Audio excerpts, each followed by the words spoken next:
Assalamualaikum warahmatullahi wabarakatuh. Selamat pagi sahabat-sahabat Bawaslu dimanapun berada. Kali ini Bawaslu Wonogiri kembali menyapa sahabat Bawaslu dalam acara spesial Ramadan, podcast Tadabur Demokrasi Bawaslu Wonogiri dengan tema memilih pemimpin yang amanah. Dengan menghadirkan narasumber Bapak Joko Wuryanto selaku anggota Bawaslu Kabupaten Wonogiri dan Koordif Penyelesaian Sengketa. Pagi Bapak. Selamat pagi Mbak. Bagaimana Pak kabarnya untuk hari ini Pak? Alhamdulillah sehat walafiat. Alhamdulillah ya Pak. Mungkin ini Pak langsung saja Pak ke topik yang diusung pada kesempatan kali ini, di mana kita akan membahas mengenai memilih pemimpin yang amanah. Ya.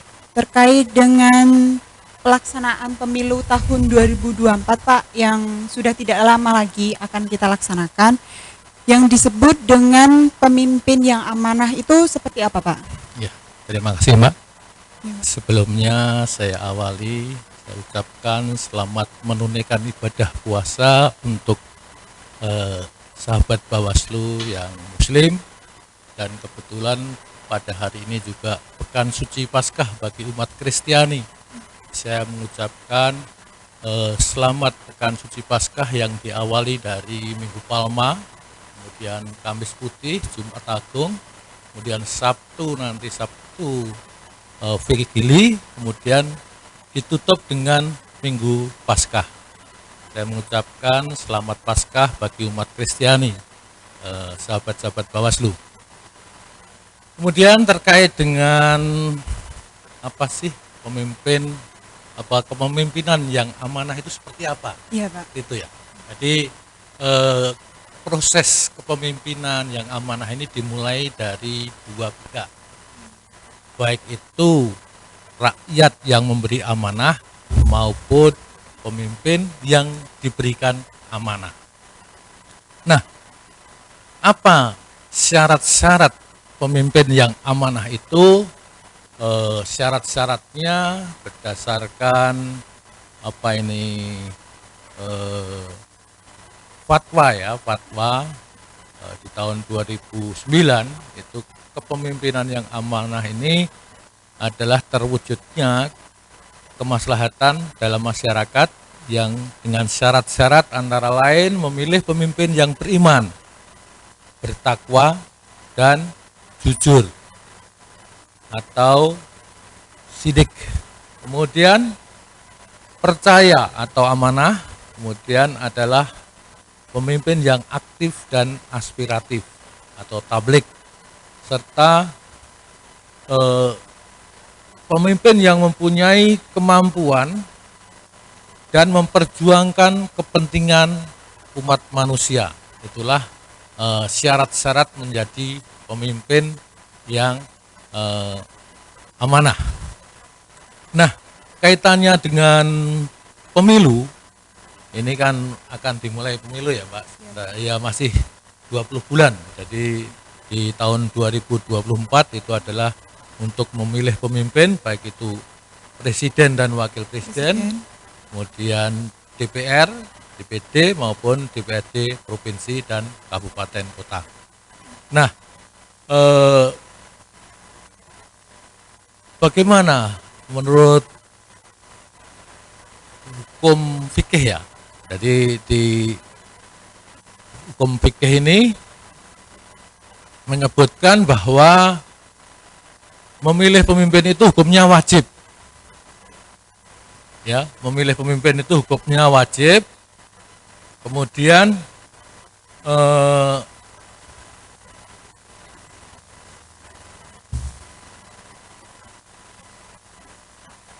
wajibnya ini wajib kifayah ya, jadi suatu kewajiban yang bersifat kolektif atau kelompok. Kemudian bisa juga wajib ain, artinya untuk menegakkan keadilan ini maka hukumnya wajib ain, bersifat individu. Ini untuk memilih pemimpin.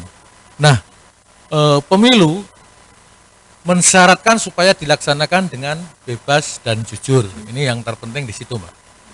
Jadi untuk memilih seorang pemimpin itu harus bebas dan jujur. tanpa ada embel-embel atau pamrih, misalnya dengan adanya money politik. Nah, caranya bagaimana? Sejak awal perekrutan baik itu presiden, gubernur, bupati ataupun wali kota ataupun caleg ini harus benar-benar rekrutmen awalnya. Ini harus didasari kejujuran dan keadilan, tidak ada money politik dalam merekrut calon pemimpin. Karena apabila nanti dilakukan dengan cara money politik itu akan menjadi tidak maslahat. Saya kira itu, Mbak. Baik, Pak.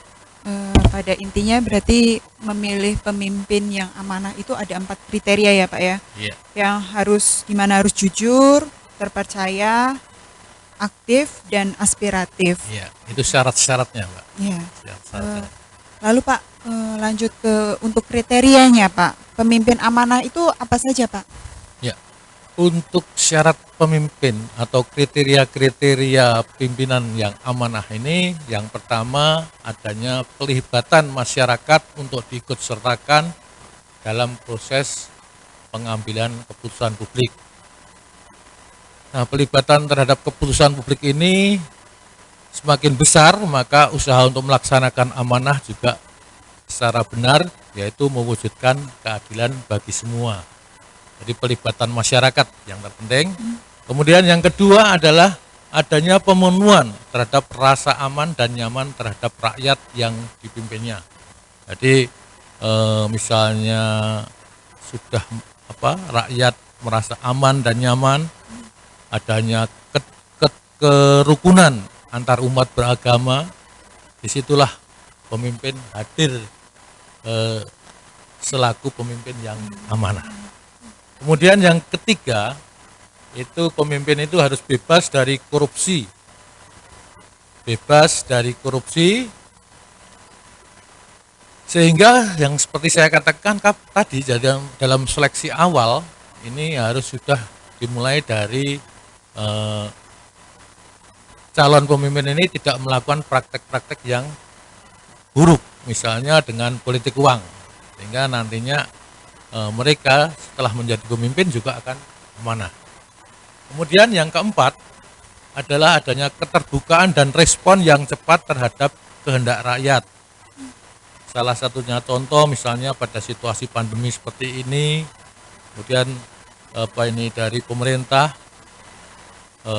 pemimpinnya ini memberikan antisipasi dengan sertakan masyarakatnya untuk vaksin dan sebagainya. Ini adalah salah satu respon yang cepat terhadap kehendak masyarakat, sehingga harapannya pemimpin seperti itu. Jadi keterbukaan ada, respon juga cepat terhadap kehendak masyarakat.